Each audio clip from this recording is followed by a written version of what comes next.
Barack Obama, baby. Right. I want that's gonna be our symbol of a little bit of freedom in this country. Oh yeah, we're gonna do it one time like this in the midst of Babylon. You know what I'm saying? In the belly of the beast. You know, it's about to rise like yeast in this situation. We here with Mr. Lavell Crawford, courtesy of himself first of all, but the improv at Zona Rosa. And you all know him from a lot of BET and also as the true last comic standing. He was the one we picked. But he's here. He's gracious enough to give us a moment of his time after a great show here tonight. And we're just going to ask him a couple of questions. Just wanted to ask you, first of all, when did you start comedy? When did you first realize that you was somebody who could make people laugh? Oh man, well, I used to be clever, man. I never thought I was funny. I always like make people laugh so they wouldn't whoop my ass, you know, because I was a little chunky kid, man. You know, I was little short arms, but when I learned how to fight, I'd tell a joke, try to whoop somebody's ass, you know. But I mean, I think I started listening to Richard Pryor album. He was just like, to me, I mean, he's like the epitome of a comedian, because people always, oh yeah, this and that, but I'm saying, yeah, but Richard Pryor, he honed it and mastered it as a comic, you know, as a comedian. When he got on stage, he could take parts of his life and make them funny. Like me, I take parts of my life and I could be funny. I could take anything and turn it into a joke.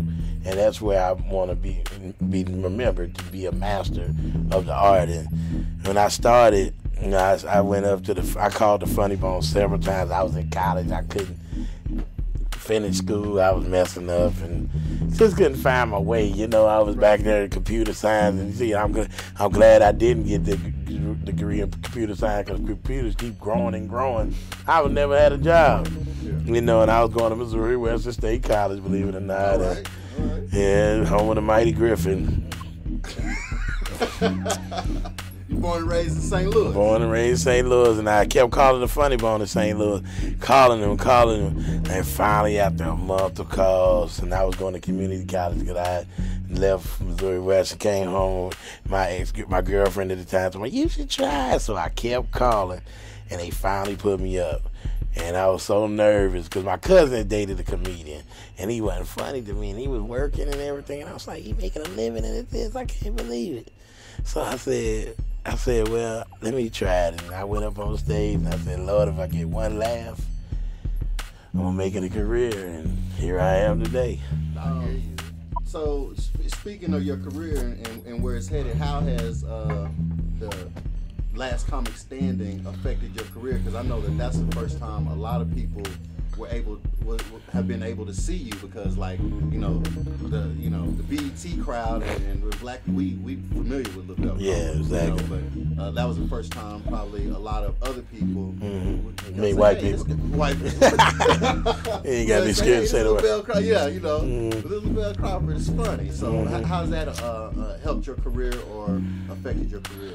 Well, it affected it in a lot of ways for me, because like people, you was a professional before you got on the show. Why you get on that show? I said I was a professional, but you know, I was well known, but I mean, I seen everybody else skyrocket. Like, for example, like with Cat Williams. Cat Williams used to open up for me, believe it or not. Oh, yeah. Back in the day, you know, I remember when Cat was a young cat. I remember me, you know, before all the pimping, he used to try to be like Prince, believe it or not.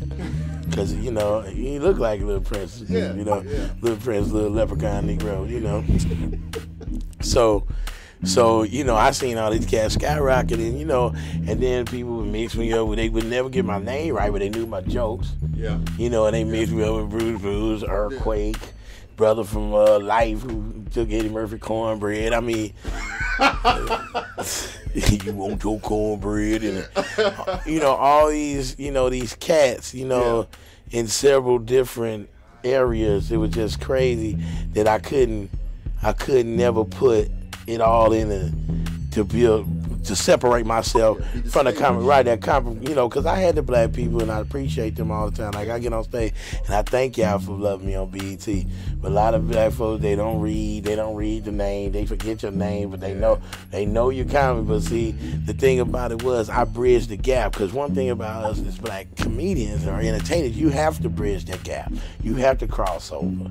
to make that real money. Yeah. You know what I'm saying? You got to cross over to really believe to make that money. See, now I could come in these clubs, like, you know, the Improv, with no question. I'm selling the tickets. Yeah. Either it's a black ticket or it's a white ticket. I'm selling the tickets. That's right. And see, and then they know I'm funny. Because you can be funny all day, but if you ain't making no money for them, they don't care. Yeah. So now, with Last Common Standing, it didn't just really just like I'm getting auditions in Hollywood. I'm getting everybody like, he will be, Now the freshest thing, you know, is sliced bread, you know. Yeah. But I've been around forever, so I'll be some stale ass bread, but Some new life. right, you know. So what it did is you got to keep reinventing yourself, and it helped me reinvent myself to a point where, hey, I'm still here. Because I see a lot of brothers still trying to climb out of that sand hole. Right. You climb out of sand and just keep pulling over you, man. And you just got to keep working. It's frustrating for me because I'm still not where I dreamed to be. You know, still ain't got the movie, still ain't got the, you know, but it's coming. It's coming. You know, as long as I stay strong. But that Last Common Standing, just now I'm booked till December. And it's real cash, man. You know, it ain't no, well, we'll give you this, and if you do this, it's okay, we want it. Yeah. No question. All right. I was reading your bio and I was reading some things, you know, and you know, reading about your experience, swimming experience when you was a kid. In the bio, it wasn't very extensive, but it did mention, you know, like he almost.